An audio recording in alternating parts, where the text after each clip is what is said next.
मेरा नाम शोभा बेन है।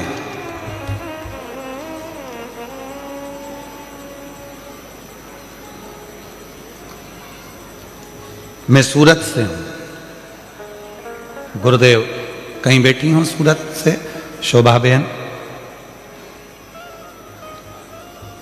शादी के 27 साल निकल गए थे पर औलाद का सुख नहीं हुआ। 27 वर्ष शादी के निकल गए। सूरत से हैं शोभा बेन, अगर कहीं बैठी हों और बच्चों को लेकर आई हों तो व्यासपीठ पर लेकर आ सकती हैं। 27 साल शादी के निकल गए, संतान का सुख नहीं हुआ। शादी के 5 साल तक तो डॉक्टर को दिखाया, इसके बाद 10 साल तक पूरे देवी देवता ऐसा कोई नहीं बचा और ऐसा कोई डॉक्टर नहीं बचा जिसका इलाज ना करवाया। मुंबई से लेकर दिल्ली, दिल्ली से लेकर अहमदाबाद, सूरत, हर जगह पर IVF भी करवाया, वो भी सफल नहीं हुआ। डॉक्टर ने आखिरी में मना कर दिया कि तुम माँ नहीं बन सकती। तब आस छोड़ दी और आस छोड़ दी, अब विचार छोड़ दिया कि मैं कभी माँ नहीं बन सकती। 27 साल के बाद पहली बार टीवी पर कुछ सीरियल देख रही थी और चलाते चलाते चैनल पर आपकी कथा आ गई और उसको सुना तो आपने शिव भगवान के पशुपतिनाथ व्रत और सफेद आंकड़े की जड़ का प्रयोग बताया, जो करा। फिर आपके मुंह से सुना कि पंडाल में बैठकर जो मांगा जाता है वो मिलता है।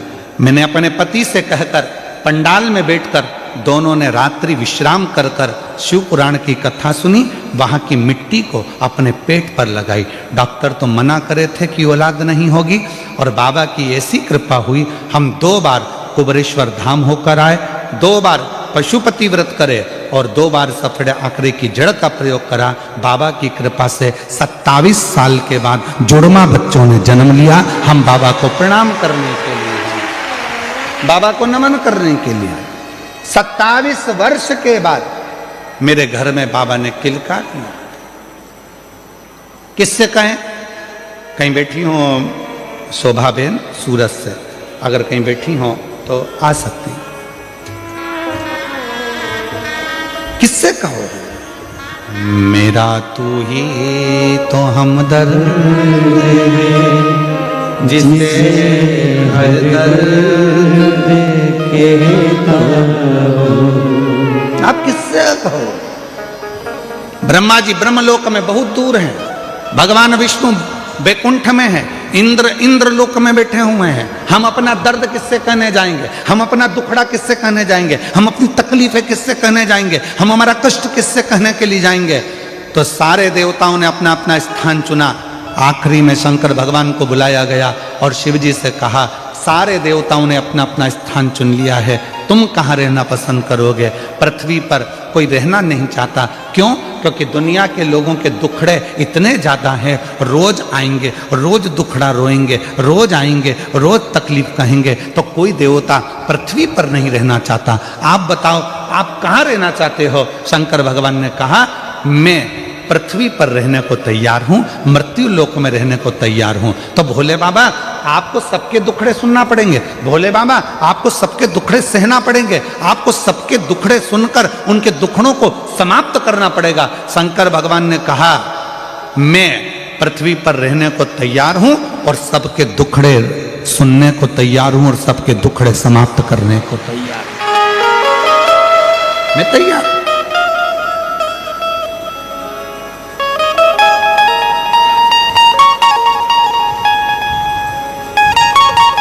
कोई तकलीफ नहीं मुझे।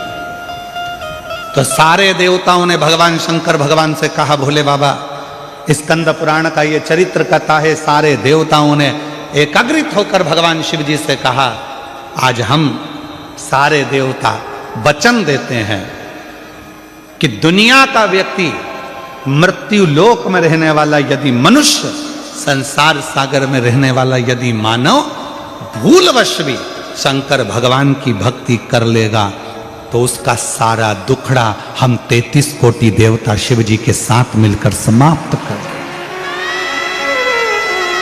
शिव की अविरल भक्ति का वो बल है।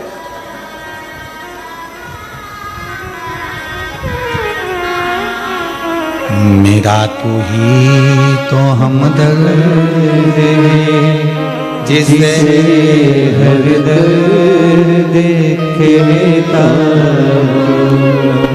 आप उसको कहेंगे, स्वीकार है। माता अंजना का चरित्र कहता है, शिव की भक्ति में माता अंजना जी लग गईं।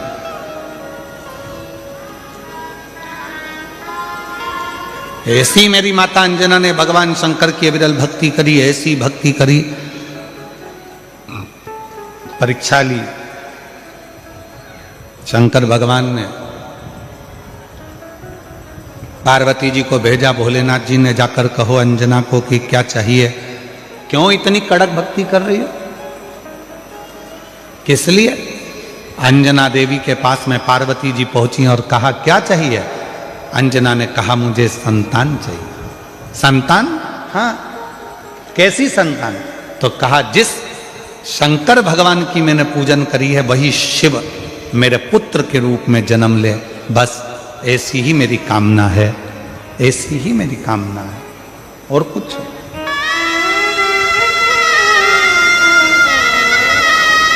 शिव मेरे घर में जन्म ले।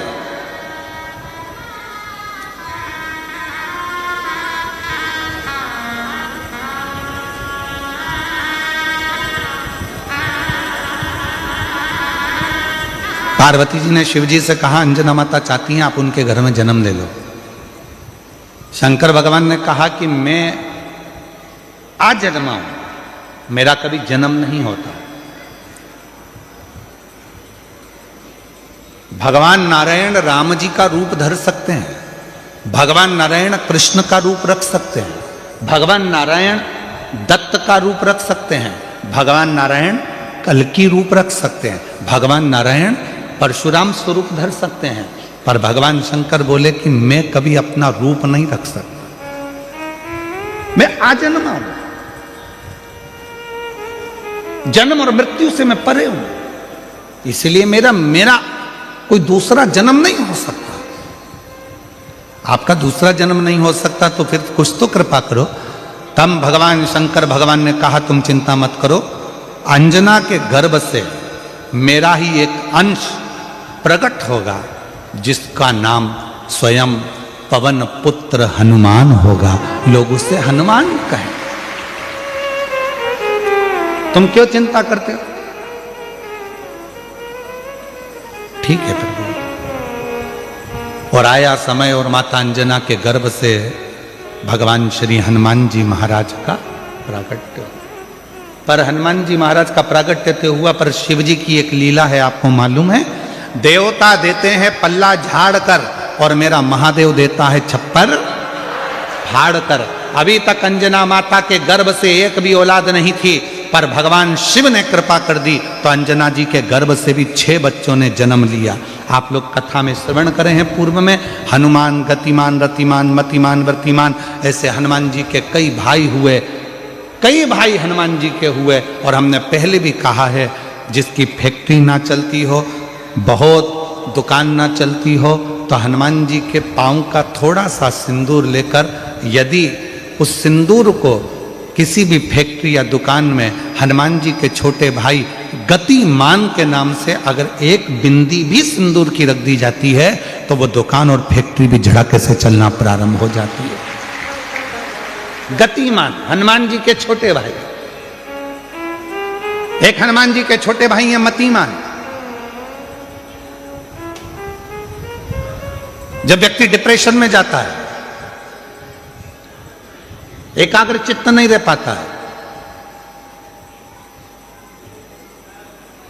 पढ़ने बैठता है पर एकदम मन नहीं लग पाता है, तो मतिमान का स्मरण किया जाता है, हनुमान जी के तीसरे नंबर के भाई का, मतिमान।